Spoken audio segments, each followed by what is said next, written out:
The Final Checkered Flag, Remembering Kyle Busch, 1985 to 2026.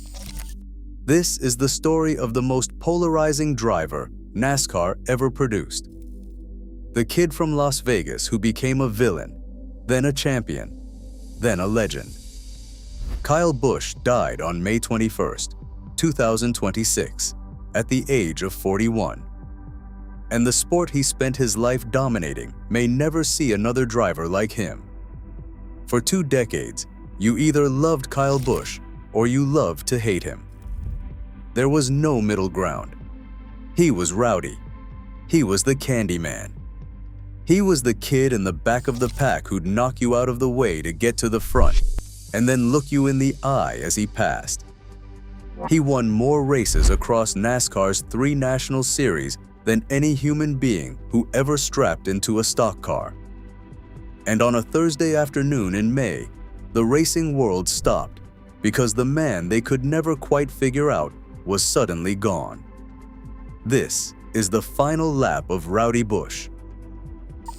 Kyle Thomas Busch was born on May 2, 1985, in Las Vegas, Nevada. He grew up in the shadow of an older brother who was already racing. Kurt Busch, 4 years his senior, was the one their father, Tom, had put in a car first. The Busch household revolved around engines and lap times. Tom had been a driver himself, and he raised his sons to build cars before they drove them, to understand a machine from the inside out before they ever asked it to go fast. Kurt would later say that his younger brother was the better driver. He said it often, and he said it publicly. Tom told NBC Sports that you didn't have to push Kyle into the garage. You had to push him out of it. The kid lived in there. While other children were playing video games, Kyle Busch was learning how a carburetor worked. By the time he was a teenager, he was already racing Legends cars and late models in the desert. By 16, he was being scouted. And by 2001, while he was still too young to legally drink, he was making his Craftsman Truck Series debut for Roush Racing. He was a prodigy. Everyone could see it. But what nobody could quite predict was what kind of man that prodigy was going to become. The nickname came early, and it stuck for a reason. Kyle Busch didn't race the way other drivers raced. He didn't wait. He didn't show deference. He didn't, in the language of NASCAR, give the lane. He took the lane, and if you happened to be in it, that was your problem, not his. He wrecked cars. He wrecked other people's cars. He climbed out of his own wrecked car and threw helmets. He gave middle fingers to crowds. He gave interviews that made his sponsors wince. In 2003, Hendrick Motorsports signed him to a Cup Series contract. He was 18 years old, the youngest driver in the field, and within a season, he was beating drivers twice his age. By 2005, he won his first Cup race. By 2007, he was the fastest qualifier in the sport. And by 2008, when Hendrick let him go to make room for a returning Dale Earnhardt Jr., Kyle Busch took it personally. He moved to Joe Gibbs Racing. He drove the number 18 Toyota. And he turned his perceived rejection into a career-defining rampage. Between 2008 and 2022, Kyle Busch became the most dominant multi-series driver in NASCAR history. Not the most popular, not the most marketable, the most dominant. He won in Cup. He won in Xfinity. He won in trucks. He won on the same weekend, in the same city, across all 3 series. He started a team called Kyle Busch Motorsports, and he won championships as an owner while he was still winning as a driver. The fans booed him. They booed him for years. They wore shirts that said, anyone but Kyle. And Kyle Busch did what he always did. He responded by winning more races. In 2015, his career almost ended before it could reach its peak. At Daytona, in the Xfinity Series race the day before the Daytona 500, he hit a section of concrete wall that had not been protected with the safer barrier. His right leg shattered. His left foot shattered. The man who had spent his life building and breaking machines was now a broken machine himself.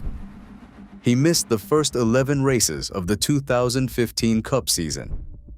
What happened next is the kind of story that, in any other sport, would be the centerpiece of a 30-for-30 documentary.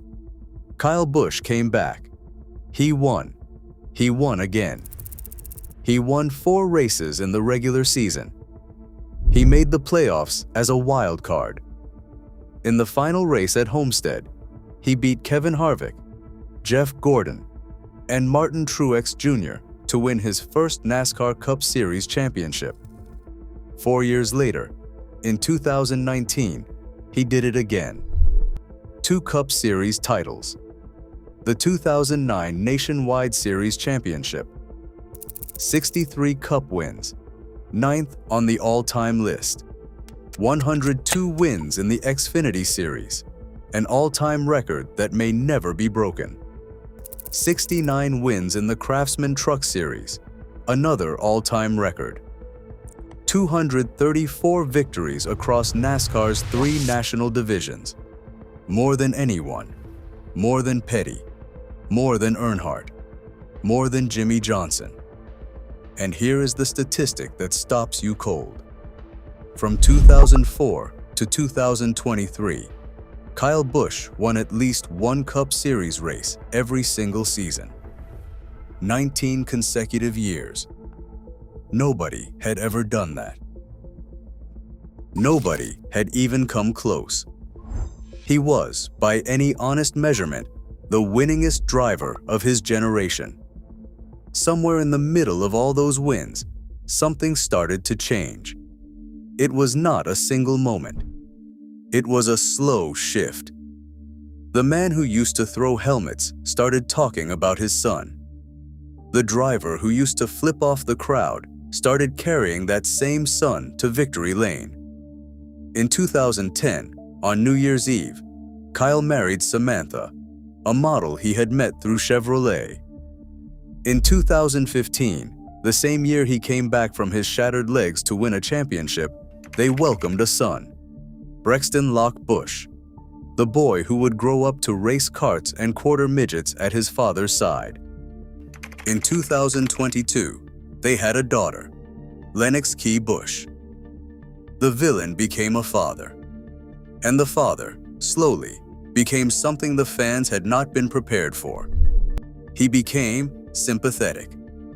You would see him at short tracks across the country in the off-season, not in a cup car, but in a tiny micro sprint, racing alongside his son at places like Millbridge Speedway and the Tulsa Shootout.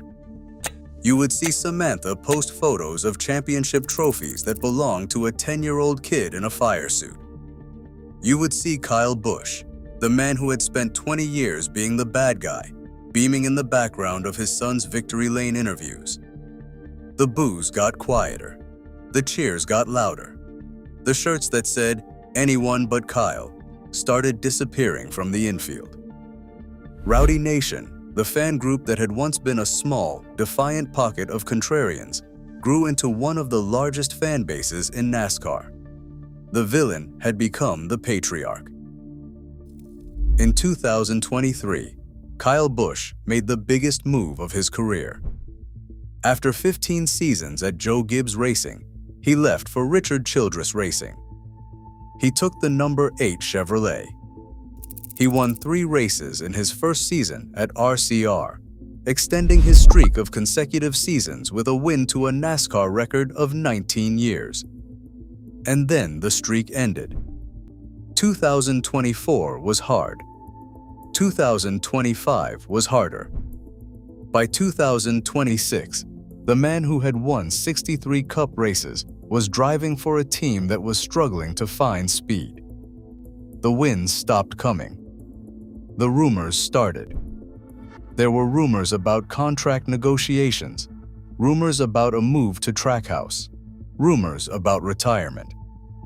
Through all of it, Kyle Busch did what Kyle Busch always did. He showed up. He buckled in. He drove the wheels off whatever car they gave him. 4 days before he died, on Mother's Day, he posted a photo to Instagram. It was Samantha. It was his mother. It was a thank you note to the two women who had held his life together through the chaos. "My girls deserve the spotlight today," he wrote. "Happy Mother's Day to Samantha and my mom. Thank you both for the love, patience, strength." It was the kind of post the old Kyle, the helmet-throwing, finger-flipping, fan-cursing Kyle, would never have written. The man who wrote it was someone else. He was a husband. He was a father. He was a son. He was also, although nobody knew it yet, 4 days away from the end. On the morning of Thursday, May 21st, 2026, Kyle Busch's family released a statement saying he had been hospitalized with a severe illness and would not race in that weekend's Coca-Cola 600 at Charlotte. Richard Childress Racing announced that Austin Hill would take over the number 8 Chevrolet for the race. The statement asked for prayers. It asked for privacy. Hours later, NASCAR confirmed what no one in the racing world was prepared to hear. Kyle Busch was gone. He was 41 years old. No cause of death has been publicly confirmed. What the racing world knows is what NASCAR, Richard Childress Racing, and the Busch family said in their joint statement. They called him a future Hall of Famer. They called him a rare talent. They called him fierce. They called him passionate. They thanked him for what he had given to the sport, and they asked the world to hold his family close. Rick Hendrick, the owner who had first signed him to a Cup contract and then let him go, called him an exceptionally talented driver and a devoted family man. Jeff Gordon, the 4-time champion who had raced against him for years, called it a devastating loss. Joe Gibbs Racing, the team where he won his 2 championships, said they could not comprehend the news. His brother Kurt, who had raced him, fought him, and loved him for 41 years, has not spoken publicly. Kyle Busch leaves behind a wife of more than 15 years.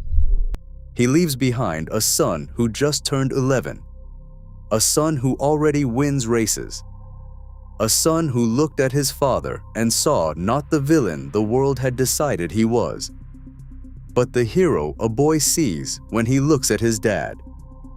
He leaves behind a 4-year-old daughter who will grow up with photographs and stories instead of memories. He leaves behind his parents, who raised 3 boys in a garage in Las Vegas and watched 2 of them become NASCAR champions. He leaves behind a brother who was his first rival and his fiercest competitor. He leaves behind 234 trophies across NASCAR's 3 national series. He leaves behind 2 Cup Series championship trophies that will sit in his home forever. He leaves behind a record of 19 consecutive seasons with at least 1 Cup win, a record that may stand for as long as the sport exists. He leaves behind Kyle Busch Motorsports, the Truck Series team he built from nothing into one of the most successful owner operations in NASCAR history. He leaves behind Rowdy Nation, the fan base that grew louder and prouder every year he raced, the people who saw something in him that the boos and the criticism could never erase. And he leaves behind a sport that doesn't yet know how to mourn him. In NASCAR, the checkered flag is the end of the race. It's the moment the driver lifts off the gas, raises a fist out the window, and rolls into victory lane. It's the moment everything stops. Kyle Busch crossed his final checkered flag on May 21st, 2026. He was 41 years old. He had spent more than half his life in a stock car. He had won more races in more series than any driver in the history of the sport. He had been booed and cheered, hated and loved, written off and crowned a champion. And through all of it, he had kept driving, kept winning, kept showing up. The Coca-Cola 600 will be run this weekend at Charlotte.